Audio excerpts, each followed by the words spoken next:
Good afternoon. I see our attendees are still joining, so we will maybe give it another minute or two before we start. Thank you.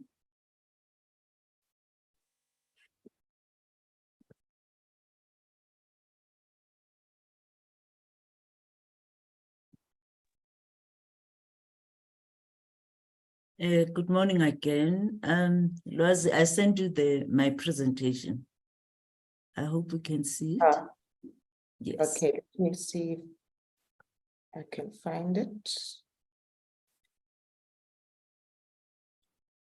I used the Gmail and the iCloud emails. Yes, I have got it. Thank you. Okay. I will share. I'll actually be able to share it then. Okay, thank you. All right. When the time comes. Just confirming that YouTube live streaming has started, so it's working. All right, thank you so much. I think we should start, even though there are still people joining, but we may begin. And a very, very good morning from South Africa. Good afternoon and good evening to our colleagues that have joined us from the rest of the world. It's lovely to have everybody. My name is Dr. Lwazi Manzi. I'm the head of Secretariat of the AU COVID-19 Commission. And I am very, very excited that we have been able to launch the Africa Community of Practice on Gender and Health at Egypt ExCon in June. And this means that we are now at our third webinar, which keeps us on track because we promised that we would deliver a webinar a month. And we have been able to do so. And this makes us very, very proud as the Secretariat of the COVID-19 Commission that we have been able to set up this platform so that our ground actors, civil society, and those who really are the ones who are making a difference in the lives of people can be connected to those who are enablers, our policymakers, our lawmakers, our financiers, and negotiators and people like us who work in the policy and the health diplomacy space. So we are really, really proud to be able to keep what is turning out to be a critical platform going.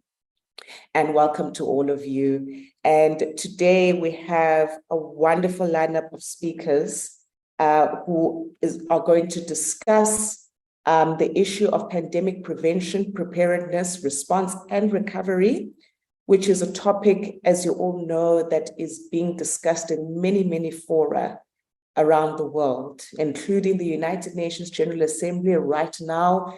At the G20, the ministers are meeting, and the G20 summit is also coming up. It's being discussed through the Johannesburg process, being discussed by the G7. But one of the most important spaces where it's being discussed is the Intergovernmental Negotiating Body, which is at the moment negotiating the new Global Pandemic Accord. And we asked ourselves a question as a community of practice: how can we ensure that all of these high-level conversations actually have a very, very strong gender lens applied to them? How do we ensure that the voices of women are elevated into these fora? And how do we ensure that all of these instruments, declarations, conventions that are being negotiated are going to incorporate the voice of women and women in health, and that we are going to see that these instruments are a lot more gender responsive than what we saw during the COVID-19 pandemic. And this is why we were very fortunate to have had a positive response from our panelists here today, because these are eminent people who are very, very much in the thick of these negotiations. And so it gives me great pleasure to welcome Dr. Precious Motsoso. Dr. Precious Motsoso is the co-chair of the INB. We're very, very fortunate to have been able to secure her time today. And she was the former Director General as well of health here in South Africa, and has held many, many other. If I had to sit here and list all of the positions that she's held, we wouldn't have a webinar. But we have invited her in her capacity as the co-chair of the INB. And so welcome and thank you so much for joining us. We also have Dr. Merawi Arago from Africa CDC, and he is the Director of Programs for Pandemic Prevention, Preparedness, Response and Recovery. My brother, welcome. We work very closely with Dr. Merawi, and we will talk with him about the regional arrangements for PPPR and how we can ensure that they are gender responsive. And finally, a huge welcome as well to Sarah Carmen from UNICEF. She is joining us to discuss what she has observed in some of the stakeholder consultations that have been leading up to these negotiations, and also to bring us a perspective from UNICEF on gender responsiveness and PPPR. So welcome to all of you, and I'm really so glad that you were able to join us. And I would like to acknowledge all the participants. I see we have 48 and going up, which is really wonderful response. And for those who are eminent participants, a warm welcome to all of you, all protocol observed. So let us move straight into it then first, before we move into the presentation by Dr. Precious Motsoso, maybe just to say some house rules. Firstly, if you could just make sure that your camera is off and muted unless you're going to speak. Secondly, when we get to the discussion session, if you'd like to speak, you may just raise your hand and we will then ask you to unmute and also show us your camera. And please introduce yourself and where you're from before you ask your question or make your comment. You may also make comments in the chat box as well. Please note that the event is recorded. Please look out for notifications in the chat box. We may be making some announcements. And then for the speakers, if you could please try to pace your speaking so that the interpreter is able to actually keep up and capture every word that you say. So without much further ado, I then invite Dr. Precious Motsoso to please give us a presentation.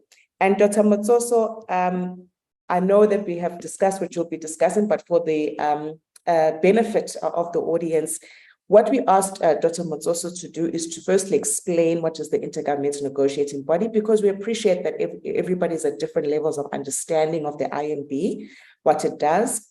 And to also then discuss how we can ensure that when the Pandemic Accord is in fact ratified, that it will emerge as a gender responsive instrument.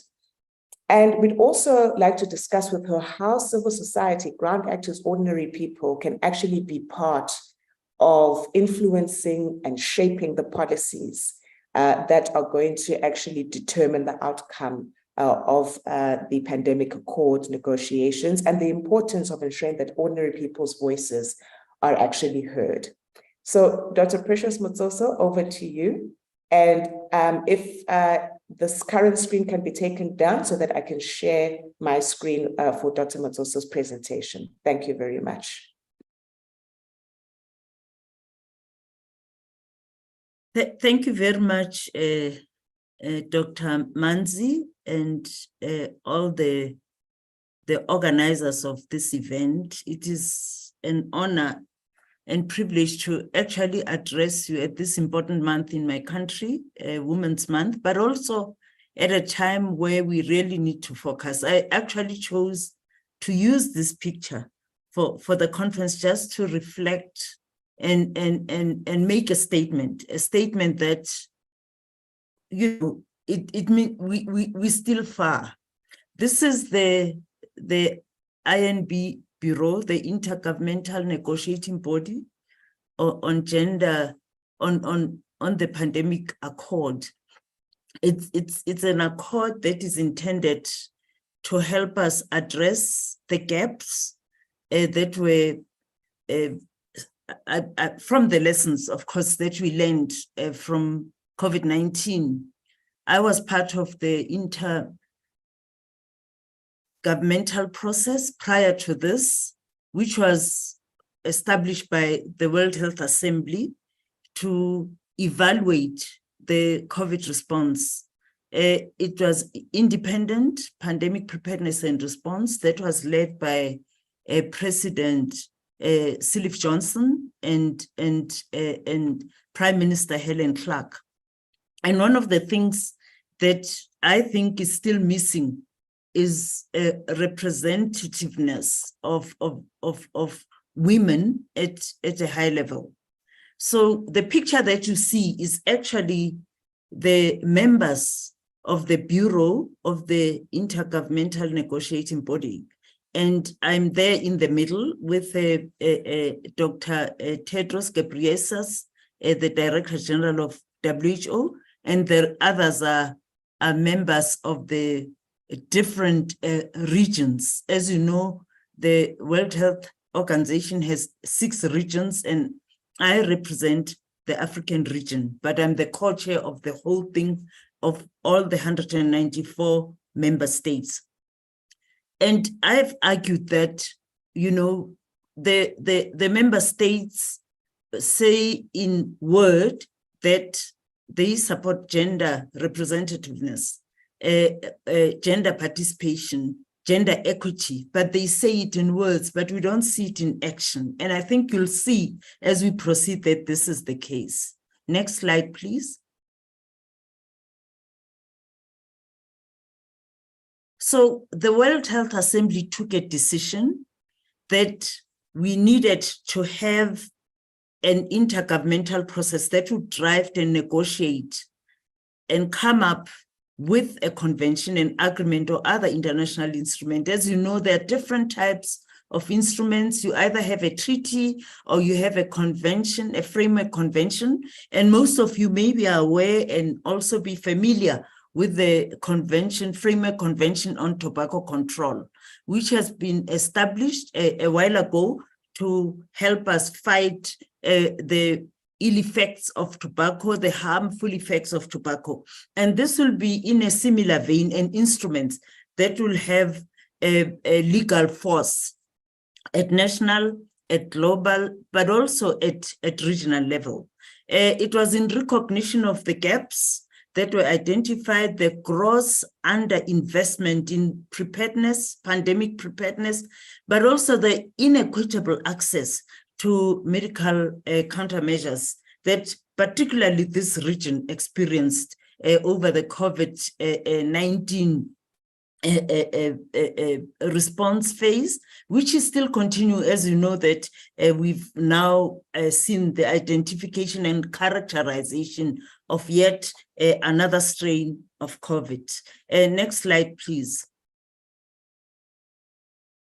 So on the basis of this, what the member states asked, ordinarily, I always say to people, you know, in treaty making, when you make international law and you come up with an international instrument, you normally bring together the best legal minds to sit and produce a legal instrument. And it's the basis on which the member states sit around the table and they start engaging and they start negotiations. We've seen it with different legal instruments, not in the health sector only. We've seen it in climate change. We've also seen it, and some of you may be familiar with the problem of substance abuse in the area of psychotropics and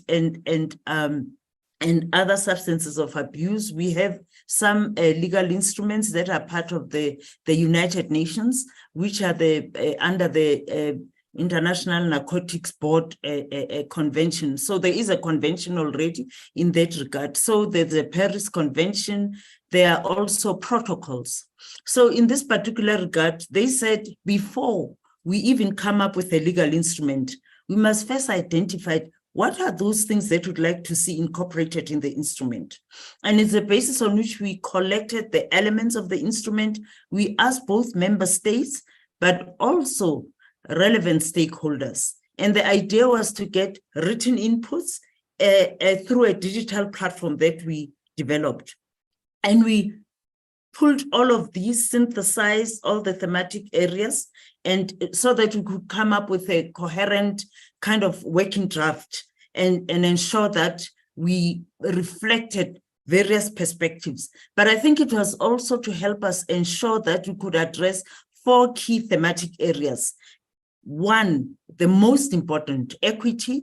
The second, governance, because it has to do with how the instrument, in the event that they come up with a framework convention, we have proper governance arrangements. The third would be financing. You can't just come up with an instrument, a determined governance arrangement without saying how this is going to be financed. And lastly, what is it that you'd like to see happen with these instruments?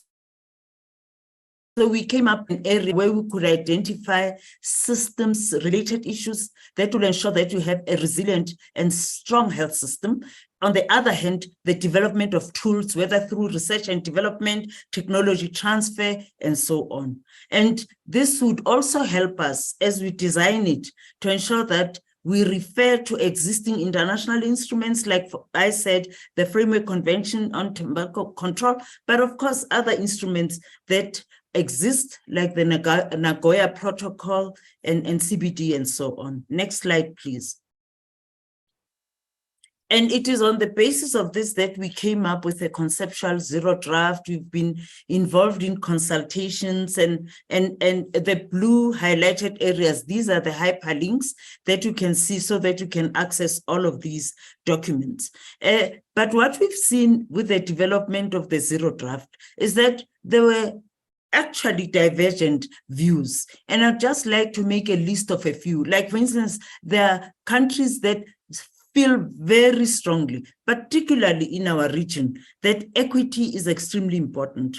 There are countries that strongly believe that we should have a strong language on gender equity. There are others that want the right to health as a key principle, but also as an integrated component of the substantive elements of the instrument.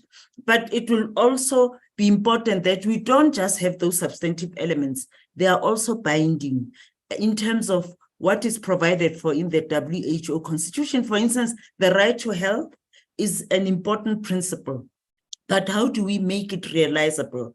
How do we make provisions of obligations when we write these instruments? Next slide, please.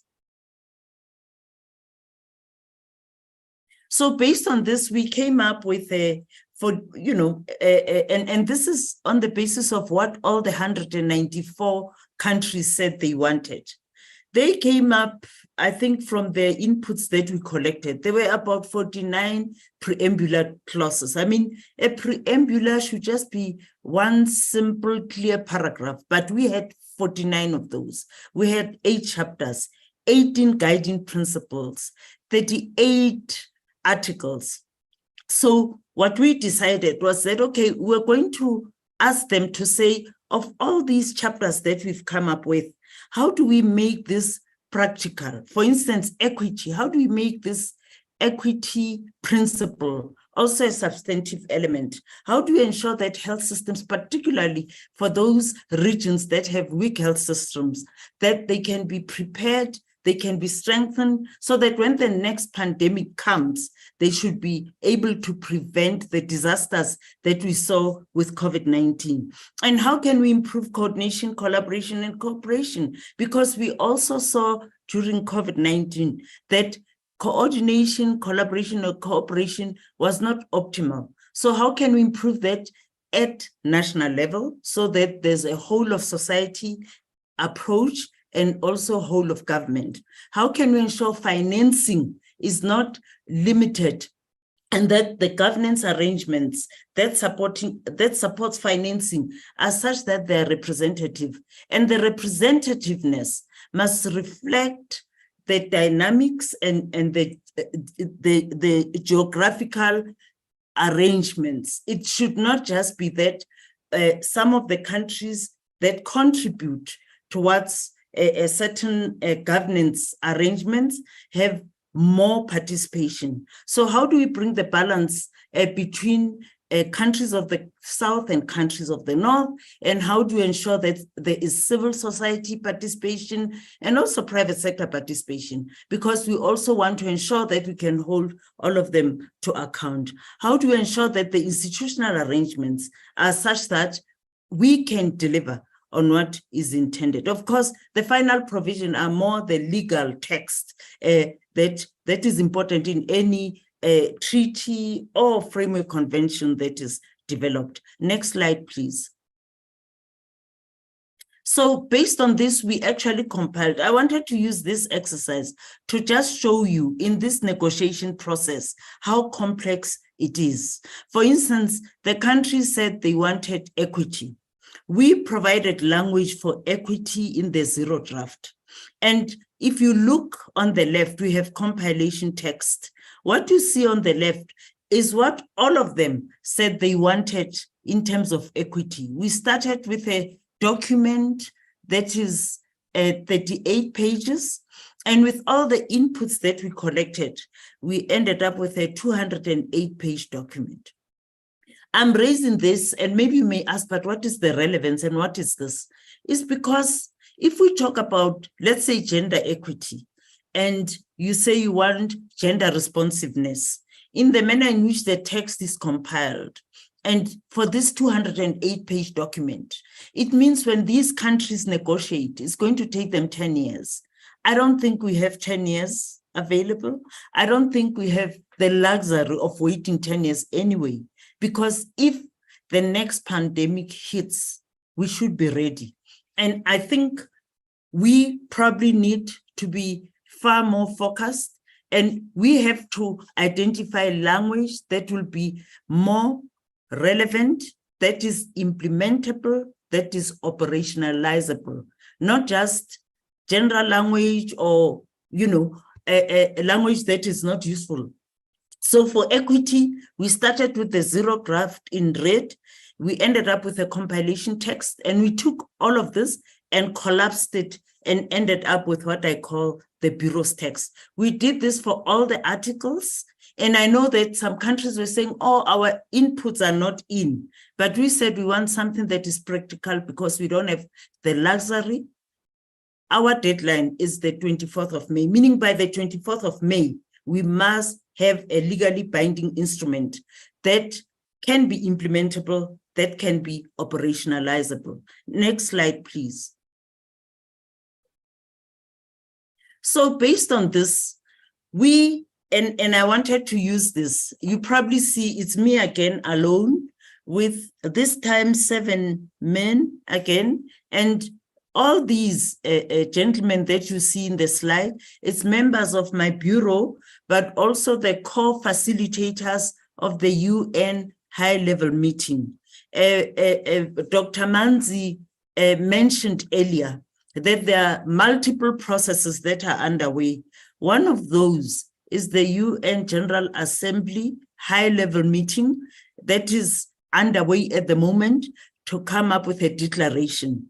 And 2 of the gentlemen, and I'm in between them, are busy with that process. Again, one of the issues, again, is lack of representation. As you see, I'm actually alone there and lonely. So what we did with our instrument is that we identify specific and strategic areas in this particular instrument. One, we recognize that the health workforce is an important workforce for delivery of health in every single country. However, we also say that 70% of the health workforce is women. But in the political declaration on UHC that was passed in 2019, this was recognized. And we said because of that, we want to ensure that the Bureau's text on this pandemic instrument that is under discussion must also reflect that. But we also said that it must be incorporated in the preamble. We must find language that ensure that there's gender equity, gender responsiveness in the draft preamble, in the principles, objectives, as well as substantive articles. So there's a debate among some of the members. They say gender sensitive, others say gender responsive. For us, both are important and both should be incorporated as long as that can help us achieve our objective.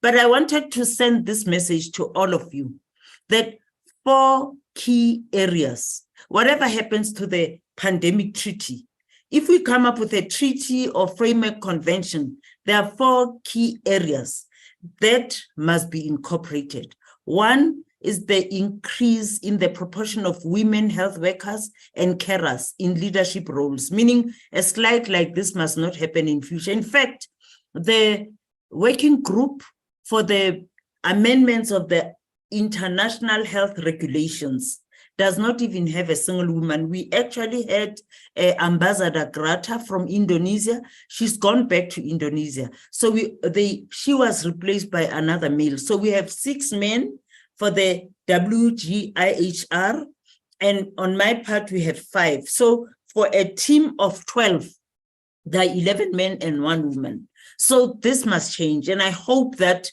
when we come up with the conference of parties, with the new governance arrangement, this kind of scenario will change, and it will change with the language that we incorporate in the pandemic accord. The second one is about recognition of the value of unpaid health and care workers and the importance of equal pay in the health sector. The third is about protecting women health workers from harassment and violence in the workplace. And lastly, ensuring a safe and decent working conditions for all health workers everywhere and for women in particular. Next slide, please. Of course, at community level, outbreaks start and end in communities. COVID affected everyone everywhere. So the participation of relevant stakeholders is key, not only at global level, at regional and national level. So we do have modalities of participation, but I don't think that is enough. More can be done. It can start with this process. And I must encourage you that this process must be the basis on which you call and convene all stakeholders at national level and also at regional level. Next, please. This is my last slide to say that we need to strengthen coordination between member states, the UN process, which is the UNGA process, the amendment of the international health regulations, as well as the one for the development of the pandemic accord. If you notice, you'll realize that the last part, this is where we are actually at the moment. We are now in October, in August, so we're left with September, October, November for ensuring that we can progress this work forward. But the most important for me is how do you participate when we negotiate and ensure that the gender perspectives are reflected in most of these articles. I'd like to thank you. Thank you so much, Dr. Precious, and I hope you've shared the presentation with us already. So I hope you'll be okay that we distribute it. Colleagues, there is much work to be done. There is much. We can't have a committee of 11 with 1 woman. If you're not feeling as angry as I'm feeling now, we really have a lot of work to do. And I really, really thank you so much, Dr. Precious, for being there. Thank you for being there. Thank you for representing and for being there and for fighting. But we need to actually fight together, and we must make sure that in the leadership, how can the treaty be gender responsive if the leadership is not even gender responsive itself? So I think we must act, colleagues, we really must act. And I'm also glad that in your 4 areas, you covered both issues of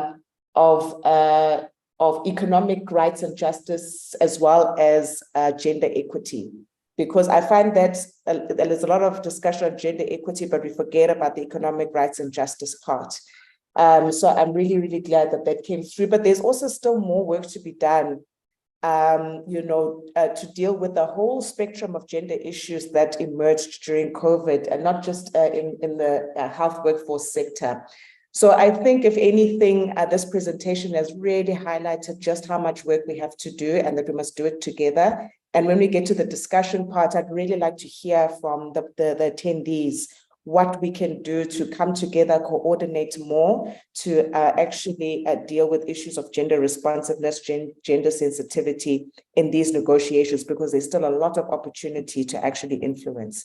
And with that said, I'd like to now invite Dr. Marawi to come in, and Dr. Marawi will come in with a similar angle, but this time from the perspective of the AU pandemic preparedness efforts, and how what efforts are being made to make those more gender responsive, and also what as civil society, as people, as women, we can do as well to be a part of the regional pandemic preparedness. Thank you so much, my brother. Over to you.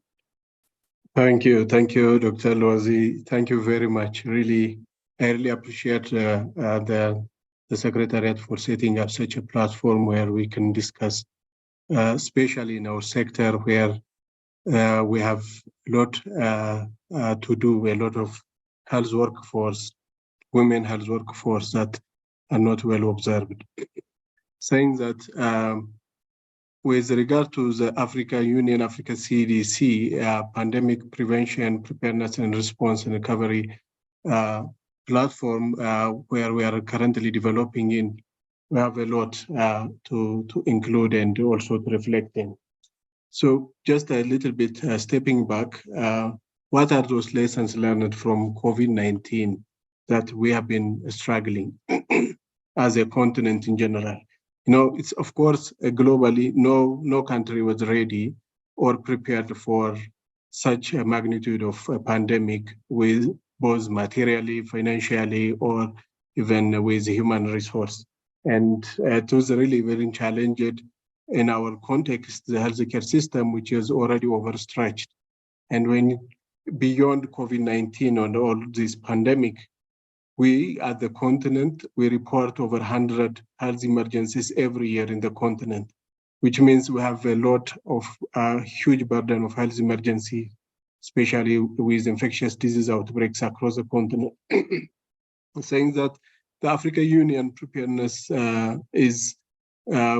preparedness for the next pandemic is really as a whole of the union, where in addition to going into the global podium to lead and negotiate our African context, African position, we are really as a whole of the union, we are fast tracking establishment of some institutions and like the African Medicines Agency, the Africa CDC, which is now really up and running.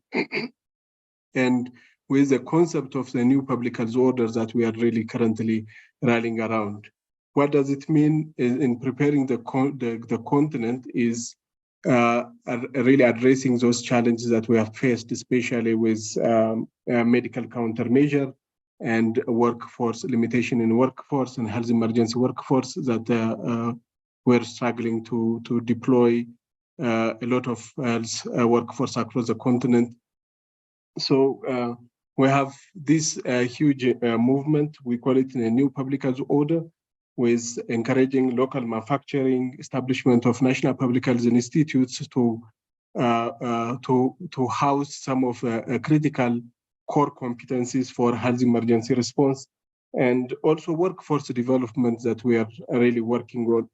So this is now really expanding, not only for infectious disease outbreak, for all other health events, including climate change, biosafety, and biosecurity issues, and all other issues.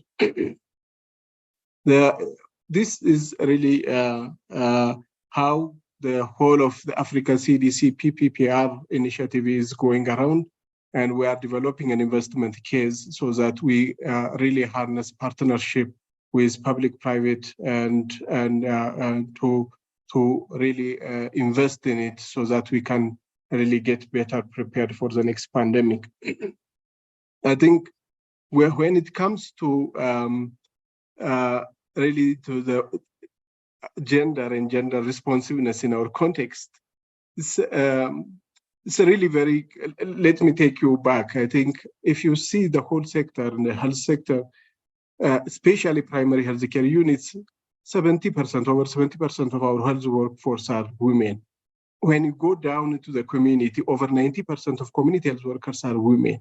These are really trusted workers in the community, and they are really not only the health sector relay points, they are also the message convener for agriculture. Whoever is coming to the community goes through these community volunteers and community health workers. But what is going on in that space is they are not really justly treated in a way that they are not well compensated, and there is no a well-set career path for these community health workers. So huge workforce, but not well protected in a way that they deserve. Yeah, there are different compensation mechanisms for different community health workers. When you go down to community health emergency response, we usually bring them on board. We compensate them a little stipend. They go around, they do the service, but there is no really a career path. What is next? This is unpredictable. So as Africa CDC, what are we doing? You know, there is a huge movement of community health workers and a huge unit in its own right that we are developing currently. How can we make it more systematic, sustainable, and with a clear career path for a community health worker and community health worker systems across different member states. Different member states are in different levels for that matter. So that is what we are currently working on, and a community health unit in the Africa CDC. When it comes to health emergency response, what are we doing? What are we planning to make our emergency response mechanism or emergency preparedness response mechanism to be gender responsive? Currently, we have what we call it protection of healthcare workers, especially primary healthcare workers who are frontline runners, on which 70% are women. This is by providing them adequate PPEs as well as vaccination for, especially for epidemic-prone diseases in their own context. So this will really give our effort to be more gender sensitive. It's not only that, but also when you go down to the community, addressing the community, especially in health emergency when there is displacement and so on, women are really vulnerable. And we usually do not observe the sexual and reproductive health needs and rights of women in health emergency. They are displaced. We run for food and non-food items, then prevention of disease outbreaks and responding to disease outbreaks. But we are not observing those essential commodities for reproductive health. And that is their right. You know, this is what we are really now bringing into our health emergency or medical countermeasure supply stock, that we are going to include it so that we also provide as a service. You know, that is another thing that we are really observing in preparing the continent for the next pandemic response in a way that is all inclusive. So like 50+% of the society is women, and if you don't observe that, you are lost, to be honest.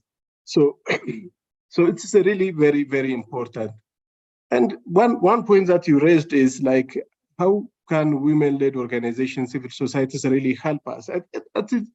It's really for me, this is like a check and balance for us, as well as an advocacy tool that can really help us to mainstream this agenda. This is not a health sector agenda only, and should not be. It should be a multi-sectoral agenda that go across all sectors, and it should be mainstreamed. And such a society will really help us to advocate for and also engage and mainstream the agenda. And also for us as health emergency and emergency actors, it will observe us like a check and balance, that they can observe us and help us to bring to be observant of this, plus also help us also to bring more women to health and leadership positions, especially in health emergency. You can see it very thin. I think Dr. Musozo said she's only one, but when it comes to health emergency, especially down in the field, in the leadership hierarchy, where it is very difficult to really number. So we Dr. need to Marawi, can I give you 1 more minute, please? Yeah, sure. We need to bring them more. So this society will help us to ensure also the safety of female health workers and support sexual and reproductive health, and ensure the equal rights for capacity building training and bringing them on board. I think these are some of the things that I wish to reflect. Thank you very much.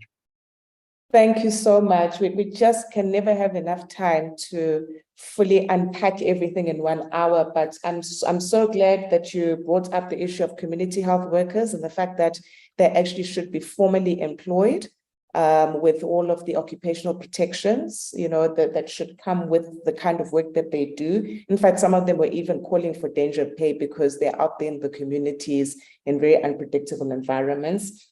And I'm also really glad that you brought up the issue of SRHR. We know that SRHR was a massive pitfall during the COVID-19 response. We saw huge numbers of teen pregnancies. We even saw highly increased numbers of child pregnancies. Yes, we had a commodities crisis, which we're still trying to deal with at the moment. And indeed, Dr. Marawi is correct. We are dealing with this issue through the COVID-19 Commission Africa CDC. We are in fact looking very closely at the issue of SRHR preservation during a pandemic response. So I'm really glad that you brought that one up. I'd like to say that I do acknowledge the hand of Kathy Njuguna, and after Sarah has given her presentation, we will then invite you to actually come in afterwards with your comment or your question. So with that said, I invite Sarah Carmen. And Sarah, I'm going to give you exactly 10 minutes because time is not on our side. But if you could give us your perspectives from UNICEF, as well as if you could give us advice on how you have seen civil society and other stakeholders, ground actors engage these processes, we'd really be very grateful. Thank you so much. And forgive me if I have to give you a 1-minute warning at 9 minutes. Thanks a lot. Thank you so much, Dr. Manzi, for having me here. It's an honor to be on the panel with such esteemed colleagues. I will be quick so that we have time to have a conversation. So at UNICEF, we have been following the drafting of the political declaration on PPPR and attended multi-stakeholder consultations that were held in May. Key issues that I heard emerge from the discussions included the need to have a focus on young girls and women. Pandemic prevention, preparedness, and response should not expose women, girls, and boys to physical and sexual violence. Communities know how to prevent this, and we need to include them in the discussion. The need for more women in leadership positions, and the need for a robust mechanism to respond to gender-based violence, including sexual violence and harassment during public health emergencies, for both the population as well as for frontline workers. So from UNICEF's side, obviously we've seen a huge backslide related to children in terms of education, violence, including gender-based violence and immunizations, etc. And we are meeting with member states, including the co-facilitators, Israel and Morocco, on the political declaration, with other member states and the INB, to raise what we feel are critical issues in pandemic prevention, preparedness, and response. We're also working on this in countries and will continue to do so, recognizing that these are instruments, but we really need to make sure in their operationalization that we're considering these issues, including for gender responsive PPPR. So from UNICEF's side, these instruments and these discussions that are happening more broadly on the global health architecture offer an opportunity to ensure that the rights of the child, enshrined in the conventions on the rights of the child, are upheld in policies and actions, to prepare for and respond to public health threats. But within that, the diversity of needs by age and sex for case management, for treatment and care also need to be recognized. And at the same time, the gendered impacts of health and social measures, we need to consider those on communities.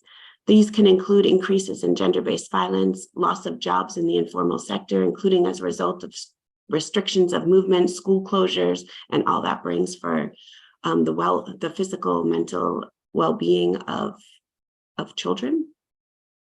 We also know that pandemic preparedness and response requires a whole of government, whole of society approach that needs to involve ministries of social welfare, education, water and sanitation and others, and not just the Ministry of Health. And we need to ensure that the continuity of these essential services, for example, school closures, as we all saw during COVID-19, have detrimental impacts on the physical and mental health and well-being of children and adolescents. As previously mentioned, frontline health workers, including the 70% who are women, are critical to both the response to the pandemic and ensuring continuity of essential health services. And we echo the voices that they need to be remunerated, provided with mental health and psychosocial support services. And after all, many of them are caring for their families and their communities at the same time as providing care as frontline health workers more broadly. We need to make sure that they're protected from the health threat itself and from violence, exploitation, and abuse. And we think that they should be the first to have access to medical countermeasures, PPE, and that would be followed by the most vulnerable groups in an equitable way.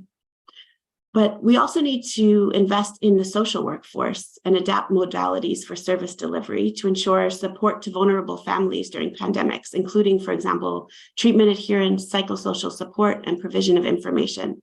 And they too need to be protected from the health threat and from violence, exploitation, and abuse. And we need to make sure that the health response is safe for women and girls. For example, through safety audits, health facilities, that's to ensure that they have safe access and within the facilities that they're actually safe. And that, for example, gender-based violence referral pathways are there.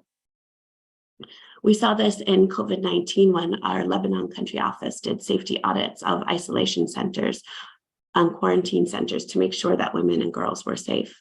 And critically, we believe, as was previously mentioned, that pandemics begin and end in communities and that they should be at the heart of response. But we know that communities are not monolithic, and we need to engage meaningfully with women, girls, boys, religious leaders, adolescents, etc., from across ethnicities, disabilities, and ages. And in order to engage, we need to be sure that there is access to information so that women and girls also are not left behind. This can be the case, for example, with the method of engagement we use. And looking specifically at digital access and the ability to access information delivered through those channels. And engagement should not be tokenistic, but true engagement also includes co-development, for example, of preparedness and response. And women, as was previously mentioned, need to be in leadership positions to ensure that our views are well reflected, including, for example, in the public health and social measures that are put in place, as well as the efforts to mitigate any impact of those necessary measures. And finally, we also need to fully engage with local communities and actors to ensure that the needs of populations living in fragile settings are fully understood and included in pandemic preparedness and response efforts. So at UNICEF's side, during the COVID-19 pandemic, we also developed key considerations for preventing, mitigating, and responding to gender-based violence and public health emergencies, tools to strengthen capacity under gender-responsive public health emergency preparedness and response, from applying a gender lens in assessments to including women and girls' participation in decision-making, and risk in communication and community engagement, and adapting services to ensure gender-based violence services are continued during a pandemic. We collected case studies and are learning lessons from ensuring women were included in vaccinations for COVID-19, including and from safety audits in quarantine centers. We want to collectively share our efforts and strengthen our capacities across the pillars to build a more gender responsive public health emergencies preparedness and response. But we need to do this together. We need to collectively address equitable pandemic prevention, preparedness, and response that includes the diverse needs of women, girls, boys, and men. It doesn't stop at a meeting or the development of the global instrument, but it also includes its operationalization, the development of preparedness and response plans, and the funding of these key actions at global, national, and community levels. So we look forward to engaging with you. It's the beginning. So back over to you, Dr. Mwanzi. Thank you so much. Yes, this is just the beginning, but we do need to move very fast and very hard because we have a golden opportunity. As you said, we have this short little window of opportunity where we can ensure that very strong language that reflects all of the issues that you raised. And thank you so much for being so comprehensive, because you touched on issues of violence, job security, income security, education, and also just ensuring that routine healthcare, including SRHR vaccine, the routine vaccination, all of that actually needs to be preserved even as we implement public health measures. So this is a very key lesson that we need to learn. And also the issue of investing in the social workforce. This was something we didn't quite do actually in the current pandemic. And we do need to learn that lesson, that you do actually need to invest not just in the health workforce, but in the social workforce. So thank you so much. I don't want to talk too much more because we'd really like to, the 10 minutes that we have left, we'll take questions, and then with permission, we will run a little bit over. So we'll take questions for the next 10 minutes. First, I had recognized the hand of Kathy. So Kathy, if you can unmute and ask your question, and then I will then deal with the questions that are in the Q&A after that. So I think it was Kathy Njuguna. You had your hand up. Would you like to make a comment or ask a question? Thank you. I'm sorry for the hand. It was a mistake, but I have really enjoyed the webinar and I've learned quite a lot. Thank you. Fantastic. But Kathy, now that you're here, if you could go to the United Nations yourself, if we flew you to the United Nations and you stood up in front of the heads of state, what would you say to them? If I had such an opportunity, then I'd emphasize the need of having a representation of women in leadership positions, because it's difficult for someone to make decisions about what women need, and yet they're not women. So it is important to have the representation of women in these key positions, which is very important, especially for this instrument. Thank you.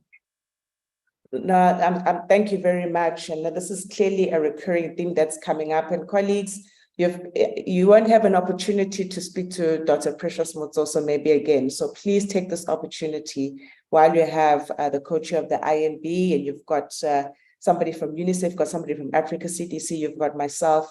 We're all here to actually listen. This is not a talk shop. This is for us to listen and take inputs, because we are the ones that sit in these negotiation tables and make inputs into the texts. So we are here to take in everything so that we can ensure that the text is so much stronger when it comes to gender responsiveness.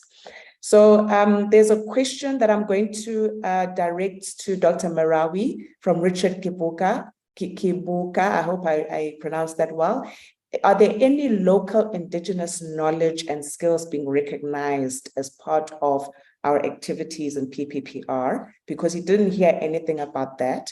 We know there are a lot of women who participate in who are indigenous knowledge practitioners. And at the end, also, we're going to actually be making an announcement about how you can be involved in the Africa Bio Conference. If you're a woman bio entrepreneur or a woman in local indigenous knowledge, there's an opportunity to actually be able to pitch your innovations at Africa Bio, and we'll announce that at the end. But Dr. Marawi, any response to that question from Africa CDC side? Yeah, thank you very much. I think that's very important question. So with regard to really local knowledge, especially when it comes to health emergency, we are really, usually emergencies are really responded by locals. I think we rely on them. We arrive from the continent or anywhere else late, and we encourage now to have that local knowledge to serve these health emergencies, not only health emergencies, but also disaster and disaster. One key important point that we are really looking into is a risk awareness of the community that we want to leverage on the existing local knowledge. I think that is our way of doing business in the future. What we are going to do is risk awareness in the community, leveraging on the existing local knowledge. And at the rest, at high level, I think you have already mentioned and touched on that. Thank you.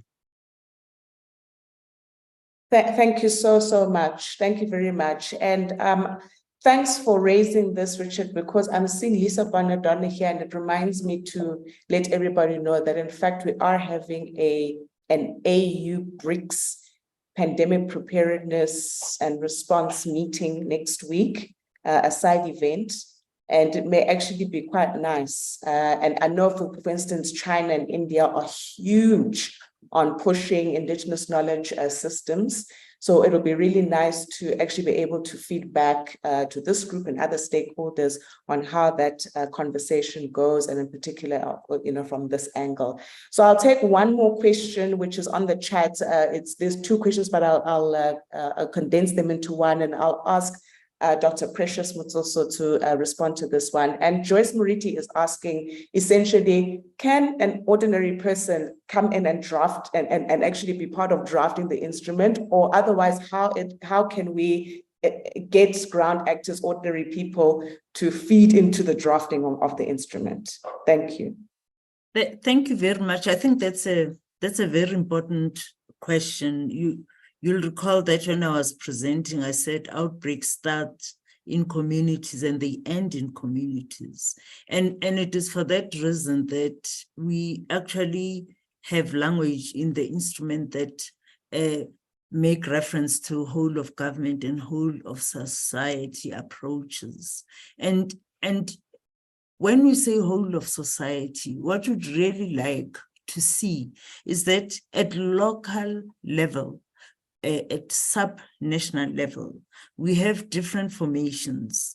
In our settings, particularly in the African region, we have chiefs at different levels, and there are communities that work with their chiefs. We have local government. These are government structures. But we also have different formations. And I just want to use an example. In South Africa, for instance, you have community-based formations, and I'm not talking about the formations that are in a form of NGOs that are structurally established in particular ways. You also have what we call in South Africa stokvels. We have never, ever convened these women. And who is in these stokvels? It's women, and they're in the majority. In other countries, they are called self-help programs. Now, if you use those formations, firstly, empower them to know what are the key issues, particularly for pandemic prevention, preparedness, and response. What are the key messages that you'd like them to have? What is it that you'd like to see happen where they can be empowered? I think you can actually start by using those structures. Secondly, we've been holding public hearings, and it's for the first time that the World Health Organization had public hearings. Most of you are familiar with public hearings that are held in countries when laws are made.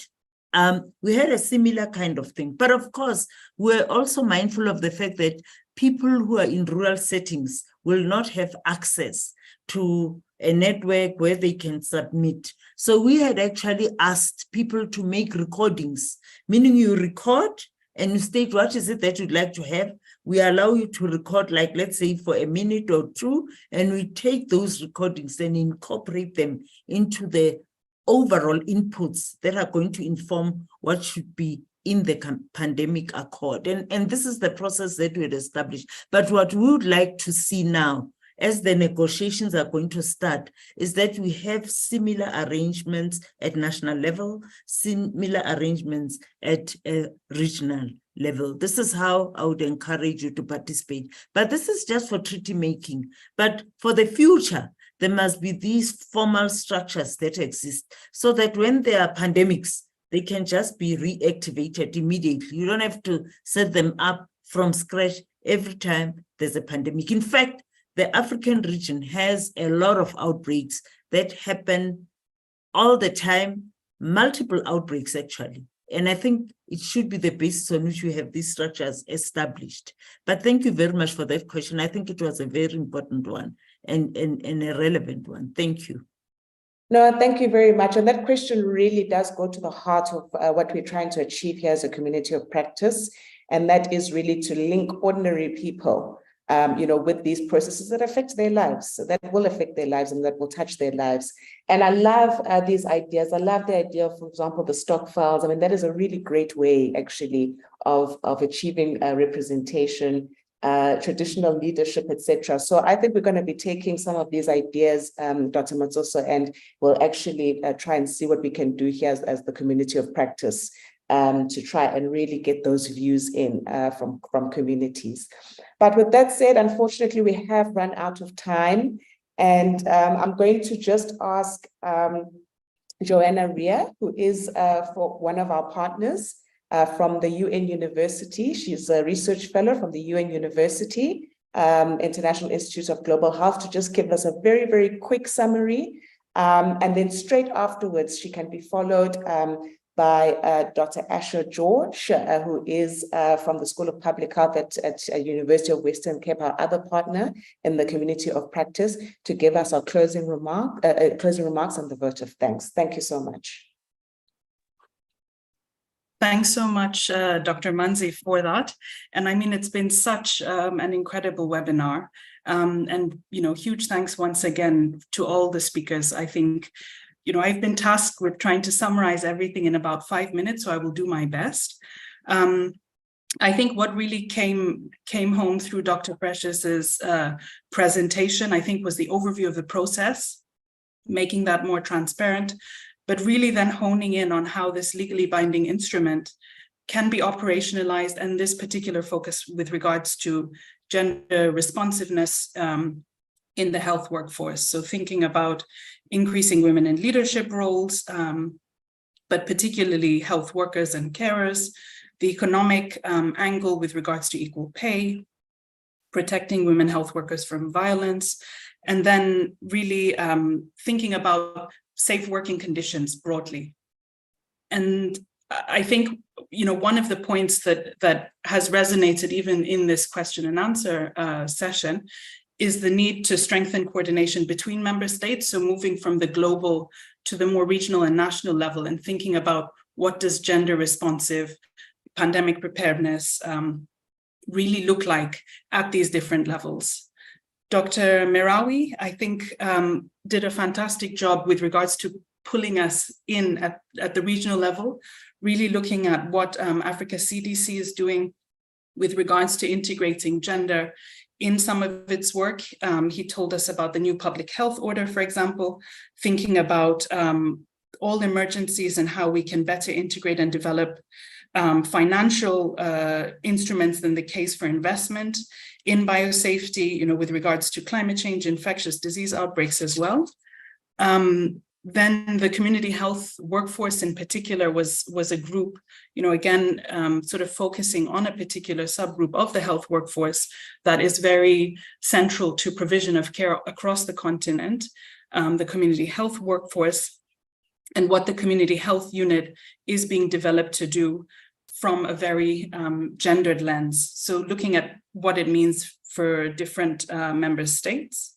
And then he also highlighted in terms of emergency responsiveness and protection of frontline health workers that are predominantly women with regards to provision of vaccinations, PPE.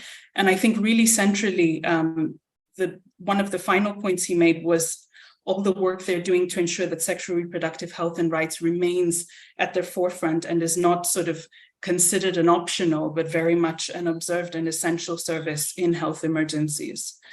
Then we heard, I'm rushing and I apologize, I have a lot more notes than I'm currently presenting. Then we heard from Sarah, from the UNICEF perspective, and I think a lot of her recommendations really centered on thinking about the impact on adolescents, young girls and women, as well as children. A number of points that came up was provision of gender-based violence services to cater for those who have experienced it and how to manage it in terms of adequate response, both for the health workforce. And I think what she really stressed was not just the health workforce, but we saw a rise in GBV, across communities as well. So what does it mean for the public and how are we prepared to deal with that?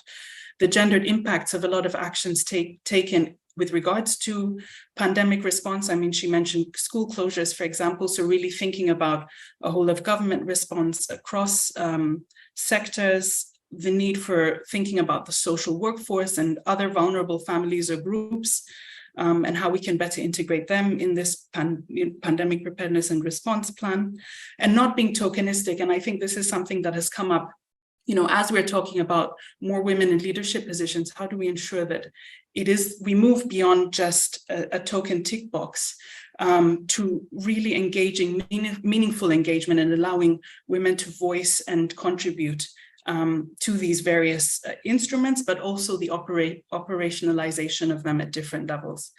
I'll stop there. I mean, I think we've heard a lot from the question and answers, and I'm also conscious of time. So I'll hand over to Asha.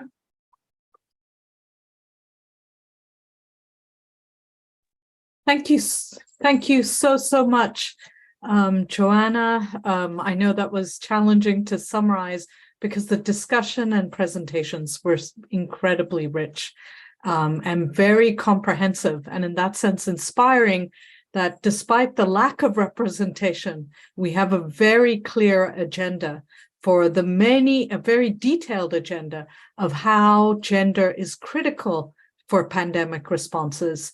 And really, I want to thank the leadership of Dr. Precious Matsoso for, even though you're alone in those photos, you're not alone. You have this community of practice and many more behind you. And we really thank you for your leadership.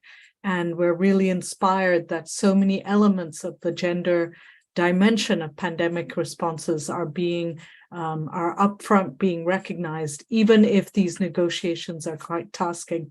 And in a way, equity is the dividing force in terms of pandemic negotiations. And we very clearly saw that for COVID-19. So it's great that the first substantive chapter is on equity, particularly given the history of what's happened with COVID vaccines and biotechnology, and where Africa is as a region and the discrimination around that. We're really delighted to have the leadership and partnership with Africa CDC. Thank you so much, Dr. Marawi, for really also outlining the many different dimensions from the health workforce to talking about the multi-sectoral response on violence. Really great to see you as partnering with us in taking this conversation forward. And also Sarah Carmen from UNICEF, since you're a key interlocutor in these negotiations, sharing your own perspectives of comprehensively what does it take.